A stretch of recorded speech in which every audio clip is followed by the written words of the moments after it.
happy to be here today to speak to you about some tools and resources that we have from CIER and also from the Lab RC. As Kate mentioned, CIER has been around for 25 years. We're doing a 25 celebration report this year, actually, which is in its final stages. So we're really excited about that.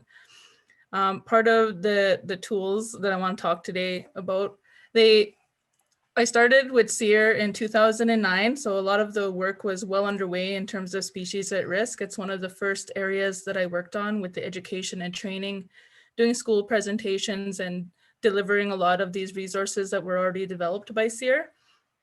And it comes from CIER being part of a Pathfinder program that was funded by AFSAR for many years. So I'm excited to talk about this today. And I also have some resources from the First Nations Land Management Resource Center that I could bring up, because some of those areas that are not really addressed in terms of the operational land code communities and what resources are available to them. So I wanted to bring that into light. So we have a long-standing relationship working with the government. The Species at Risk Act was proclaimed by the Government of Canada in June 2003, and we were on it, developing our stewardship, aquatic and terrestrial programs, first as SARA consultants, then we went into a Pathfinder program from 2005 to 2012. We went into a First Nation fish habitat program development. We were a part of some Manitoba bird surveys, Manitoba bird atlas workshops, Manitoba Important Bird Areas Indigenous engagement with different communities throughout Manitoba. Most recently developed a Dakota field guide and storybook with Sioux Valley Dakota Nation and Chinoopuwakpa Dakota Nation. And also with some fish habitat conservation with AKRC out in Ontario. So the Dakota field guide and storybook was made to raise awareness for species at risk that were more around the prairie areas in Manitoba. It's a very critical habitat for many species at risk. And it combines Western knowledge on local birds with Dakota language and culture. There was information sessions and interviews with elders, and all that beautiful information was rolled into a field guide that you can take out into the field. You could learn about the stories, the traditional aspects of those bird species, and some stories to go with them. And it's available on our website. So I have the link here, and I'll be sharing this presentation on our website when we're done. And one of the quotes by our previous research associate who was instrumental in this field guide, the Cheyenne Ironman, she says, by documenting and sharing Dakota bird knowledge, we can decolonize how we interact and view with the world around us. Before my time, CIER worked with Mikisew Cree First Nation and the development of the Sagao Pimachuin guidebook. And the purpose of this was multiple elders interviews. I remember when I first started, I had to transcribe some of these elder interviews, which was really exciting to hear the language and the stories and the laughter as they're just sharing stories and talking about Indigenous foods and the cultural importance and significance of the plants and medicines. And it's a good way to have a field guide to share Indigenous knowledge with the youth in your community. And it helps contribute to that overall greater understanding of the plant and animal species in the Peace and Athabasca watershed and their value to the Mikisew Cree First Nation peoples. And what's really interesting about this project was that the community opted to create two versions of this guidebook. So one included a lot of culturally sensitive information, culturally specific to medicines and their use. And then the other one was a public version that was made available for communities. So that's another resource that we have on our website. One of the projects that I was happy to be a part of was developing the Manitoba First Nations teaching kit. As I mentioned, CIER was a pathfinder for Manitoba for many years.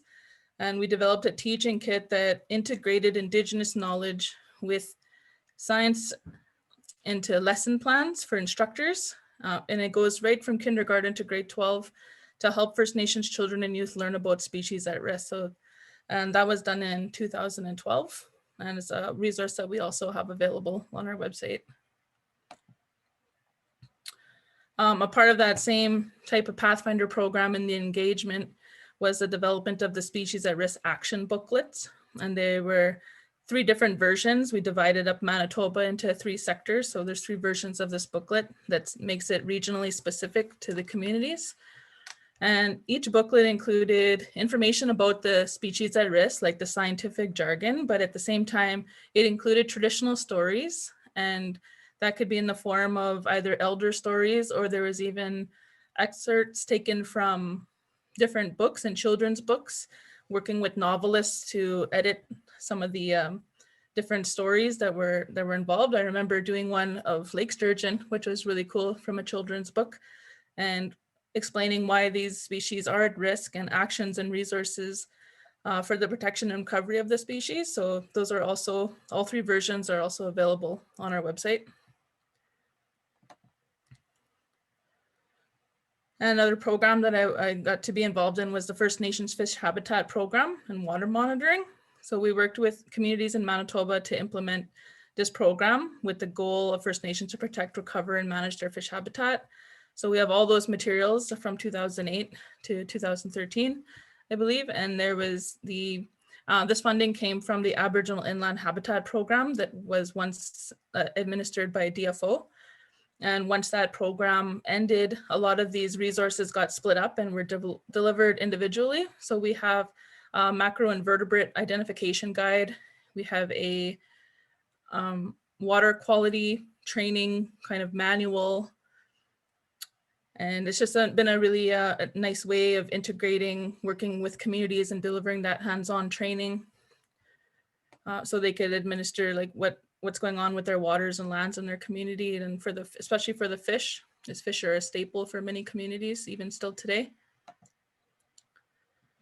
We also worked with NELMA in the past to develop some land use planning and visioning training for the Manitoba Esky group, because with NELMA, their regional groups are divided through each of the provinces. And so the presentation focused on what is land use planning, visioning exercises, resources. So I have that presentation if people were interested. Maybe I will just put it up on the website as well if there's enough interest. Let me know. More recently, we developed the hydroclimatic monitoring roadmap in partnership with ESSA. And it's a roadmap that it's a guide that does like a step-by-step on how to really think about how you want to develop your monitoring plans that are scientifically rigorous, technically feasible, decision-oriented, scalable. It goes through a lot of details on your planning and your thinking behind how you want to clarify your monitoring priorities and set those expectations as to what your monitoring can and can't achieve. And it's also, we developed this in partnership with 2 communities groups, and that's Mattawa First Nations Management and Decho First Nations. And so there's 2 case studies from each of these groups that are integrated in the plan, and that's also available on our website. Let me speak a little bit about LabRC's tools and resources. For many of you know, like for the communities that are under LabRC are operational land code bands that fall under the First Nations Land Management Act. So LabRC is a First Nations organization dedicated to supporting First Nations who want to reestablish control over their lands, natural resources, and environment through the historic government-to-government framework agreement on First Nation land management.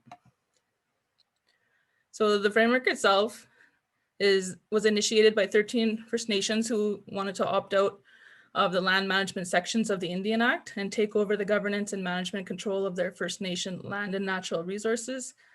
And once the land code and individual agreement are approved by the community, the land management provisions of the Indian Act cease to apply. The Minister of Indigenous Services Canada will no longer be involved in day-to-day management of the First Nations reserved land. So the status of First Nations exercising self-governance, 99 First Nations have successfully ratified their land codes and are now exercising self-government over their reserved lands and resources. 3 First Nations have moved on to full self-governance. 48 First Nations are in the process of developing their land codes, and several more on the waiting list to become signatories. Some federal legislation still applies, Species at Risk Act, Fisheries Act, Migratory Birds Convention Act.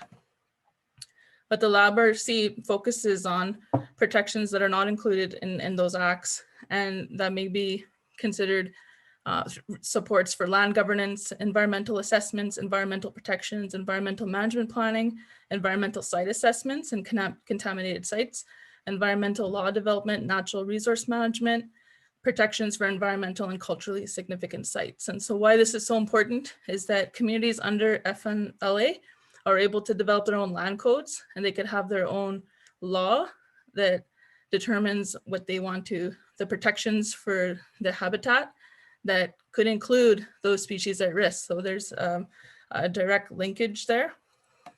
And it's why I wanted to bring forth these tools and resources.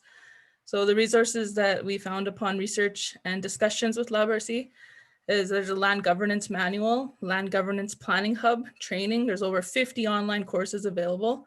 There's online resources for webinars, workshops, guides. And for more information, I put the email address there, and I just invite communities that are under FNLA to explore the website a bit more and see what resources are available.